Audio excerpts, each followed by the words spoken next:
Magandang araw po, mga kaibigan. Welcome po sa Khalil TV. Atin pong tunghayan ang aking kwento na pinamagatang Married to the Mysterious Lover. Pero kung bago ka pa lang sa aking channel, paki-like po ng aking video, paki-click po ng subscribe button gayon din ang bell icon para lagi kayong updated sa mga paparating ko pang uploads.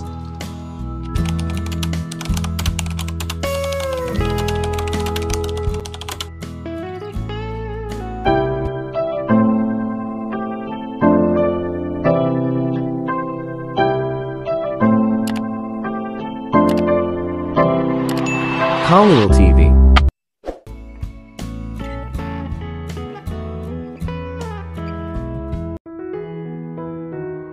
Part 55. Tanong ni Kian Hendricks, at clueless na tumitig sa kanya. Tinanong niya siya kung mayroon siyang anumang pagtutol. Tutol sa ano? Hindi ka naman nakikinig sa akin, di ba? Anong problema? Tanong ni Sabrina, ikinabit ang siko niya sa siko niya. Nakangiting tumingin siya kay Kian Hendricks. Bahagyang ngumiti si Kian Hendricks at hinalikan ang kanyang noo. Hindi naman, medyo gumala ang isip ko pero kasama na kita ngayon, inikot niya ito. I was saying na nasa boys' quarter ang adopted daughter ni Jake. Sana hindi ka tumutol na doon siya magpalipas ng gabi. Inulit niya, hindi, kung hindi siya magdudulot ng gulo sa mga batang lalaki. At saka, napagkasunduan ba ninyong dalawa na dalhin siya sa boys' quarter? Tanong ni Kian Hendricks. Nako, iminungkahi ko lang na maabutan niya ng maaga kapag nakikihalubilo siya sa mga batang katulad niya, pero hindi nakasama ang mga batang lalaki.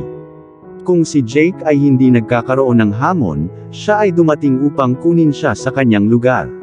Paliwanag ni Sabrina. Hindi na nagtanong ulit si Kian Hendricks.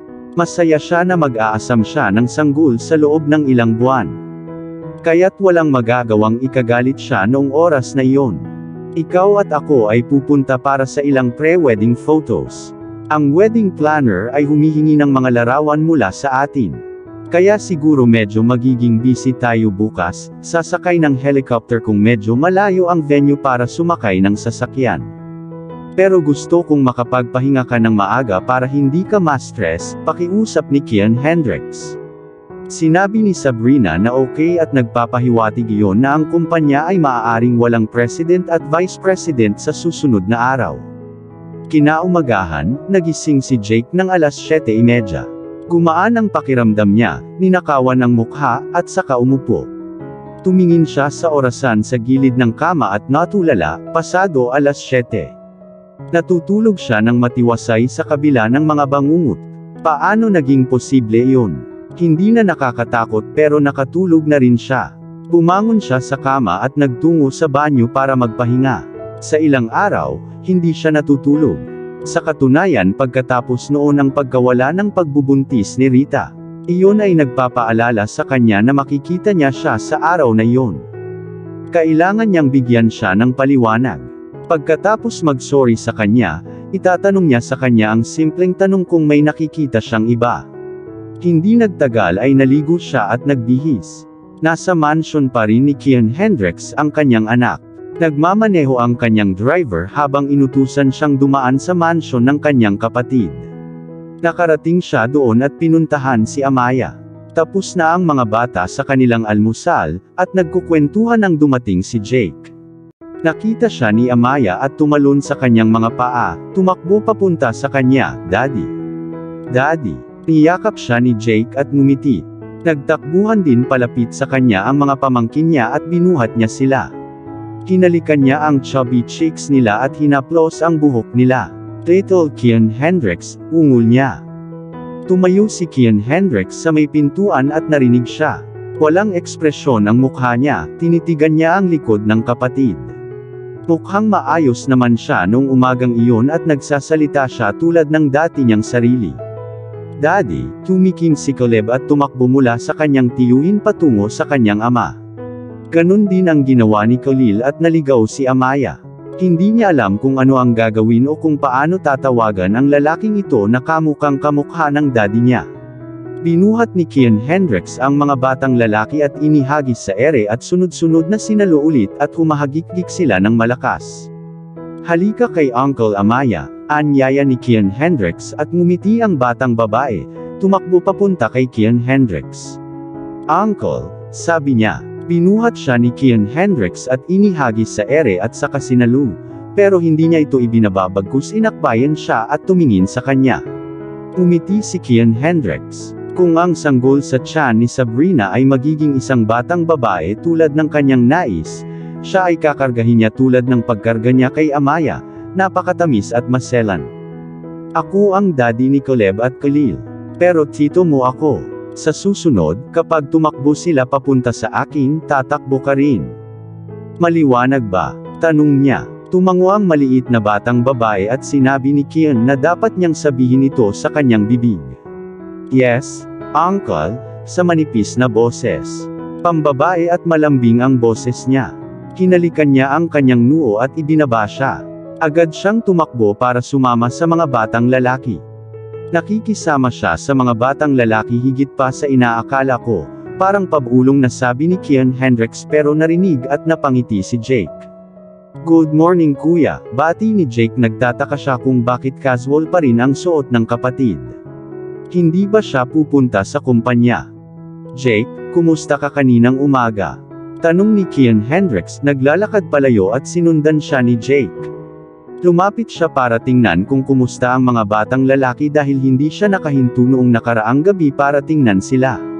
Nang makita niya si Jake, alam niyang mas mabuti nang sabihin sa kanya kaagad na hindi siya papasok sa kumpanya. Naglakad sila sa mga landas sa pagitan ng pangunahing mansyon at silid ng bata. Kamusta ang kalusugan mo? Nakatulog ka ba ng maayos?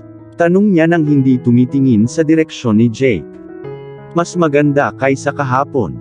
Nagising ako kaninang umaga na refresh ang pakiramdam ko, sagot ni Jake at tumango si Kian Hendricks at wala nang ibang sinabi. Nakadamit ka na parang hindi pumupunta sa opisina. Hindi ka ba pupunta? Tanong ni Jake. Hindi ako papasok ng maaga sa kumpanya o maaaring hindi man lang, depende lahat kung gaano kabilis ang lahat. Pupunta kami ni Sabrina para sa mga pre-wedding snapshot. Kaya ikaw na ang bahala sa mga aktibidad ng kumpanya hanggang sa pagbabalik ko, bilin ni Kian Hendricks. Okay. I wish you and Sabrina the best, komento ni Jake at niyakap ang kapatid. Sumakay na sina Sabrina at Kian Hendricks sa kotse, at papunta na sila sa unang venue kung saan kukunan ang snapshot nang makatanggap si Kian Hendricks ng tawag mula sa pulis. Hello, ito ba si Kian Hendricks mula sa pamilya ng De Silva? Ang iyong sasakyan na may plate number na 009 ay nasangkot sa malagim na aksidente at kailangan ka naming pumunta at tukuyin ang mga bangkay.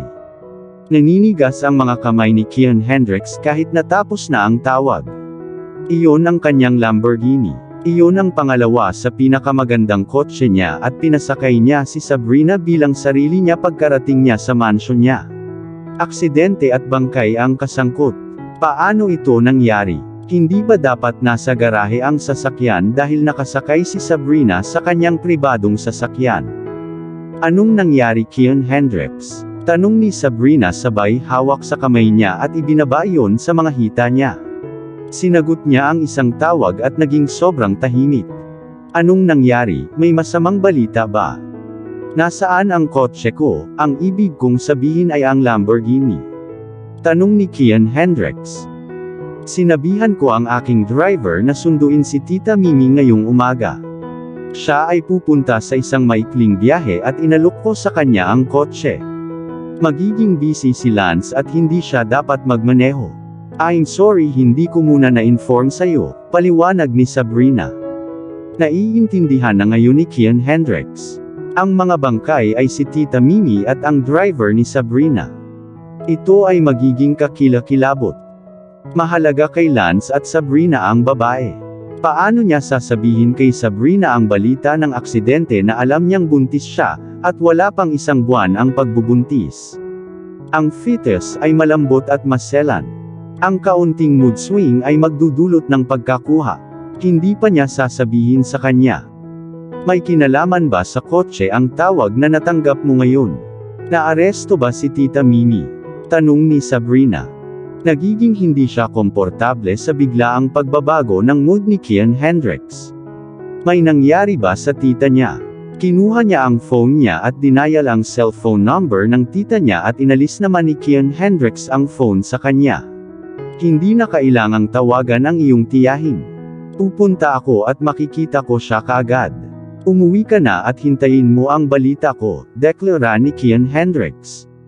Hindi na hinintay na magsalita pa si Sabrina, inutusan niya ang driver na magmaneho pabalik sa mansion. Hindi komportable si Sabrina. Niyakap niya si Kian Hendricks at may gustong sabihin ng ilagay ni Kian Hendricks ang hintuturo sa labi nito. Magtiwala ka sa akin, mahal ko. Everything will be fine, sabi nito at hinalikan siya pagdating ng sasakyan sa mansion. Tumango si Sabrina at lumabas na. Hiniling niya kay Kian Hendricks na magbigay ng kanyang feedback sa nangyari. Sabi niya okay lang at tinawagan si Lance, pero hindi sinasagot ni Lance ang phone niya. Inutusan niya ang driver na magmaneho papunta sa address na binanggit ng pulis. Tinawagan ni Kian Hendricks ang kanyang kapatid at hiniling na bumalik sa kanyang mansyon upang mapanatili si Sabrina na may kasama. May hindi ka nais-nais na nangyari sa kanyang tiyahin at hindi pa niya dapat malaman. Makalipas ang 30 minuto, dumating na ang sasakyan ni Kian Hendricks sa venue ng aksidente. Ang ilang mga crowds ay nagtipon, at ang mga katawan ay dinala mula sa makitid na kailaliman. Kinikilala ang mga mukha at lumabas si Kian Hendricks sa kanyang sasakyan. Nang makita siya ng mga pulis at rescue team ay nagbigay daan sila. Lumapit si Kian Hendricks at nakilala ang driver ni Sabrina, bugbog ang mukha nito pero nakilala pa rin siya ni Kian Hendricks. Sumunod naman ay si Tita Mimi na puno ng dugo. Inilagay ang dalawang walang buhay na katawan sa stretcher at dinala sa ambulansya. Naging malamig ang mukha ni Kian Hendricks. Ang pagkamatay ni Tita Mimi ay higit na makakaapekto kay Lance at pagkatapos kay Sabrina. Dalhin ang mga bangkay sa ospital ng De Silva, utos ni Kian Hendricks, at tinanong ang mga opisyal kung ano ang nangyari. Itinulak ng isang truck ang sasakyan sa kalaliman, matapos itong ihampas mula sa likuran. Pero imbestigahan pa natin kung sinadya o hindi, sagot ng senior sa mga opisyal. Nasaan ang driver ng truck? Tanong ni Kian Hendricks, at sinabi ng mga opisyal na nakatakas siya. Nalaman lamang nila ang katotohanan ng nangyari mula sa surveillance camera sa kalye. Isang alaala ang pumasok sa isip ni Kian Hendricks. Iyon ay kung paano pinatay ang ina ni Sabrina, may relasyon ba? Umalis ang ambulansya at hiniling ni Kian Hendricks na bigyan siya ng mga pulis ng mga sagot sa lalong madaling panahon. At saka, gusto niyang magkaroon ng clip ng surveillance record. Kinuha niya iyon sa phone niya at agad na pumasok ang tawag ni Lance. Kalalabas lang niya ng operating room, at nakita niya ang ilang missed calls mula sa yaya niya at saka kay Kian Hendricks. Tinawagan na niya ang cellphone number ng kanyang yaya ngunit hindi nito sinasagot ang kanyang telepono. Kaya napagdesisyonan niyang tawagan din si Kian Hendricks pabalik.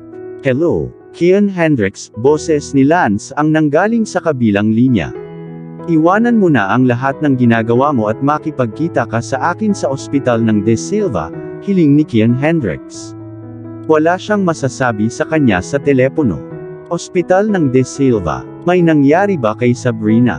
Nagkaroon ba ng miscarriage? Hindi, ang uri ng pagkalaglag ng gayong malambot na pagbubuntis ay mapagkakamalan bilang isang daloy ng regla. Anong nangyari? Okay lang ba si Sabrina? Tanong ni Lance at sinabi ni Kian Hendricks na ayos lang si Sabrina at nasa mansyon siya. Sabi niya okay. Sabay-sabay siyang magde-drive papunta sa ospital ng De Silva. Sumakay siya sa kotse niya at pumasok ang tawag ni Rosa. Hello, Lance. Nasaan ka? Tanong ni Rosa. Natanggap niya ang tawag ni Tita Mimi at ang tanging narinig niya ay, tulong. At namatay ang phone. She tried calling her back pero walang sumasagot.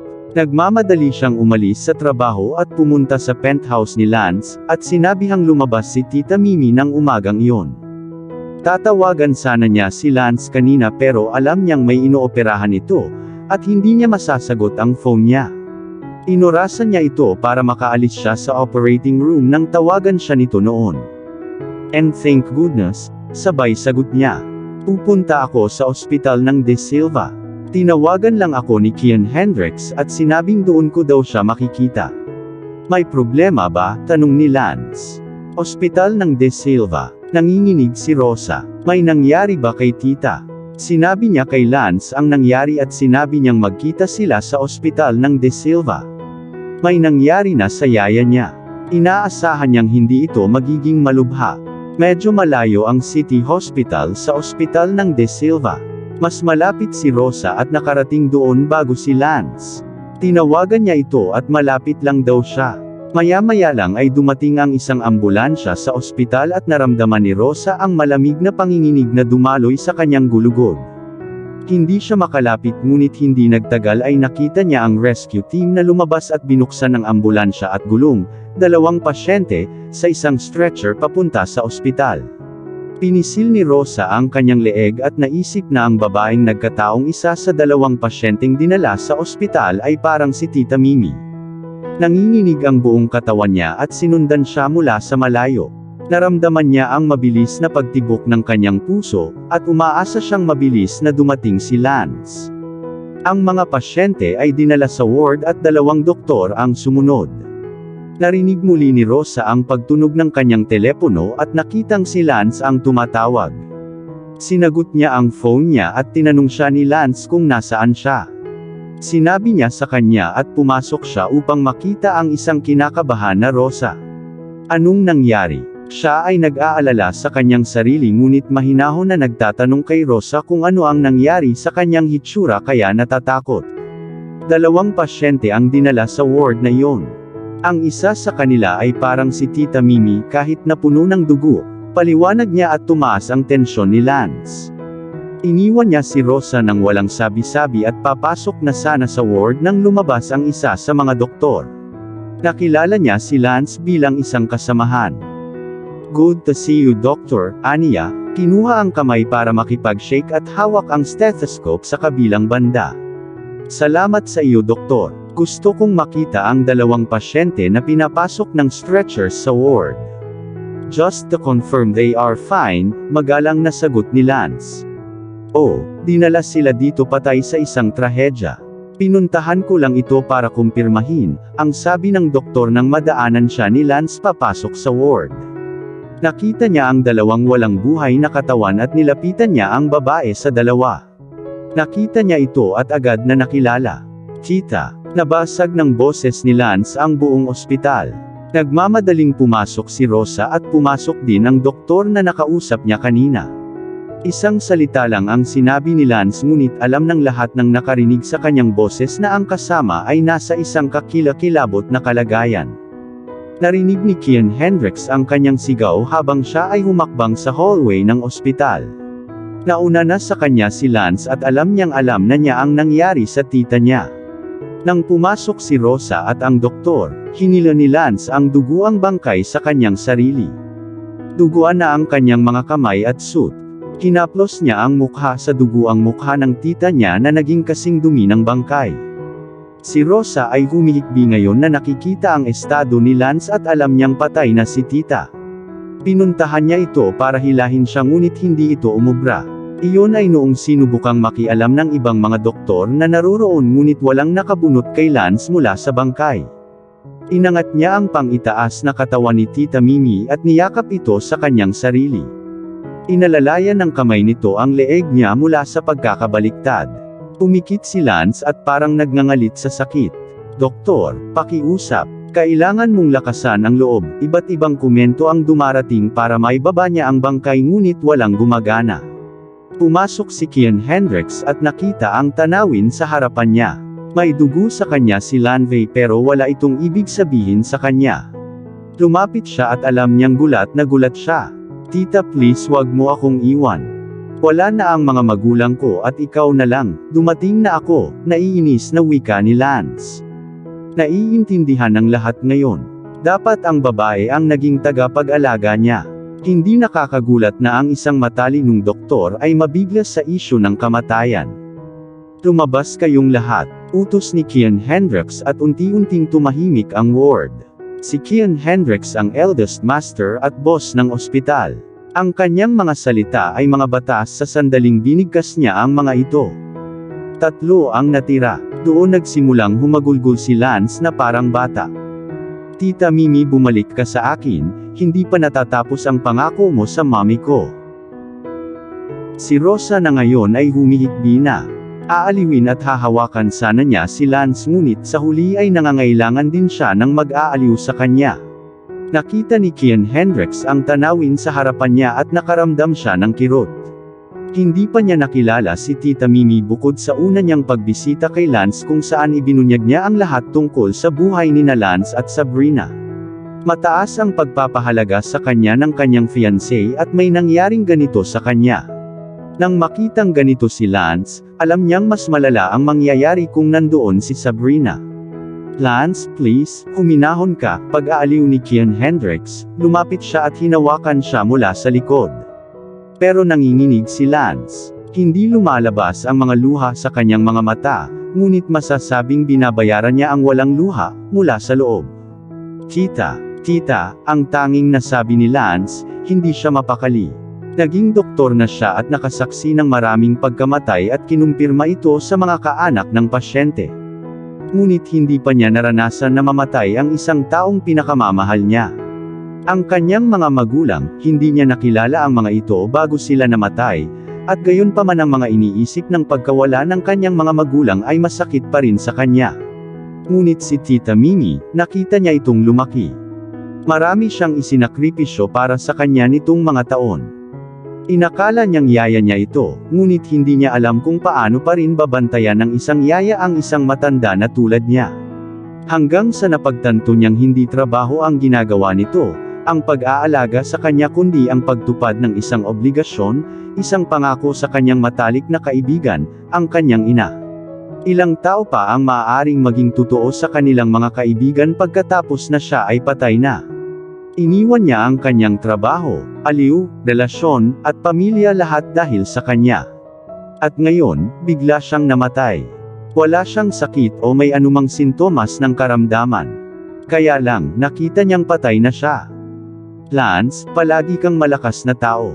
Gusto kong maging matatag ka ngayon, hindi ka mag-iisa, kundi andito kami ng kapatid mong si Sabrina, pagpapakalma ni Rosa sa kanya.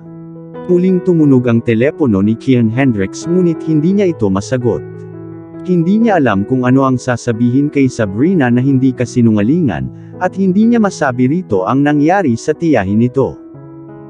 Nagring ang phone ni Lance. Inabot ni Rosa ang kanyang pantalon at kinuha ang kanyang telepono. Sabrina ba? Tanong ni Kian Hendricks at tumango si Rosa. Huwag sagutin ang telepono. Hindi ko kayang maging bad mood siya, sabi ni Kian Hendricks at tumango si Rosa. Kailangang hilahin ni Kian Hendricks si Lance. Nakakapit pa rin siya sa kamay ni Tita Mimi habang hinihila siya nang bigla siyang nakaramdam ng mahinang pulso. Bitawan mo ako, kumalas siya sa pagkakahawak ni Kian Hendricks, at sumugod pabalik sa katawan sa stretcher. Yumuko siya para maramdaman ang tibok ng puso pero wala siyang naramdaman. Hinawakan niyang muli ang pulso na iyon at ipinikit ang kanyang mga mata, pinapakalma ang sarili at nakaramdam siya ng mahinang pulso na hindi kailanman mararamdaman. Mariin niyang idinilat ang mga mata at nag-utos na, buksan mo ang flashlight sa phone ko. Utos niya nang hindi tumitingin kay Rosa. Sina Kian Hendricks at Rosa ay may sinag ng pag-asa na dumaan sa kanilang mga mata. Nakikita ba ni Lance ang buhay sa kanyang tiyahin? The code please, tanong ni Rosa at halos sumagot si Lance ng, Rosa love. Natuwa si Rosa sa kanyang passcode at mabilis na na-unlock ang telepono. Binuksan niya ang flashlight at lumapit kay Lance. Nadumihan ng dugo ang kamay ni Lance at nang gusto niyang kunin ang telepono sa kanya, umiwas si Rosa at sinabing, ipapakita ko sa iyo.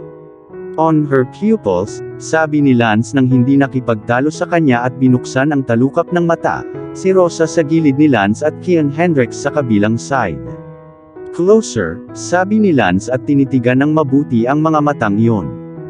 Walang nakita sina Kian Hendricks at Rosa pero nakita ni Lance ang mahinang pagkurap at bigla itong napangiti. Oxygen.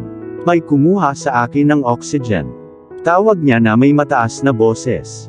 Buhay pa ang tiyahin niya, pero nagpapakita lang ito ng mga palatandaan ng buhay. Kung may mabilis na intervention, maliligtas siya at maibabalik ang kanyang paghinga. Sabay-sabay na pumasok ang mga nurse at doktor na nakatayo sa labas. Oxygen ang gusto ko, hindi ang mga mukha ninyo, deklara ni Lance, at sumunod na sinimulan siyang bigyan ng cardiovascular massage. Nagmamadaling lumabas ang mga nurse at hindi nagtagal ay bumalik na may dalang oxygen. Pumasok si Lance sa trabaho at hindi nagtagal ay pinalabas na si Tita Mimi sa ward na yon. Tumabi si Lance. Ngayon na siya ay nasa oxygen, hinayaan niya ang mga doktor na gawin ang kanilang trabaho. Hindi siya isang doktor sa ospital ng De Silva at sa makatuwid ay tumabi siya. Napabuntong hininga siya ng mariin at tumayo sa pwesto, napapikit si Kian Hendricks. Tatanungin niya ang mga doktor para sa pagdeklara ng isang pasyente na patay ng walang tamang pagsusuri. Sinuri din ni Lance ang driver. Sumugod si Lance sa ward at kinuha ang pulso ng kapwa at wala siyang naramdaman. Hiniling niya kay Rosa na hawakan ang flashlight para sa kanya at sinuri niya ito tulad ng ginawa niya sa kanyang tiyahin. Patay na siya, pagkumpirma niya nun at umiling. Tapos na ang trabaho, deklara ni Alex Santos at hiningi ang balanse ng kanyang trabaho. Agad na inilipat ni Brenda Castillo ang pera sa kanya. Ang pera para sa buhay ni Sabrina. Kailangan niyang gawin ito. Malumanay ang pakikitungo niya sa kanya para lang sabihin sa kanya na hindi siya gusto sa negosyo at mga ari-arian ng Castillo. Ngunit ang kanyang mga tainga ay para sa decorations. Ang mga tainga na tumangging makarinig ay magiging kasama ng ulo kapag ito ay pinutol. Itinulak siya ni Sabrina sa puntong ito. Ayaw niyang masaktan siya matapos na maranasan ng kanyang ina ang parehong kapalaran, ngunit napakalakas niya para manipulahin siya. Nakakaawa na kailangan niyang mamatay ng ganito. Ang kanyang mga anak ay itatapon. Hindi siya papayag na makapasok sila sa pamilya ng Castillo. Mga bastardo sila at dapat iwanang tumira sa kalye o mas mabuting mauwi sa bahay ampunan. Hindi magiging masaya si Erwin Castillo sa kanya sa kabilang mundo ngunit hindi niya maiwasan. Kailangan niyang magkaroon ng buhay para sa kanyang anak. Tinawag ni Brenda si Maya sa kanyang kwarto. Inilagay niya ang kanyang kamay sa mga balikat ng kanyang anak at matamang tumingin sa kanya. May sasabihin ako sa iyo na hindi ka siya, ngunit ipangako mo sa akin na itatago mo ang katotohanan ito sa iyong puso magpakailanman. Hiling ni Brenda. At dito na po, nagtatapos ang part 55 ng ating kwento. Sabay-sabay po natin abangan ang susunod na kabanata. Paki-support rin po ng mga kwentong pag-ibig ni Deborah Stories, ang aming munting channel. Maraming salamat po. God bless and stay safe.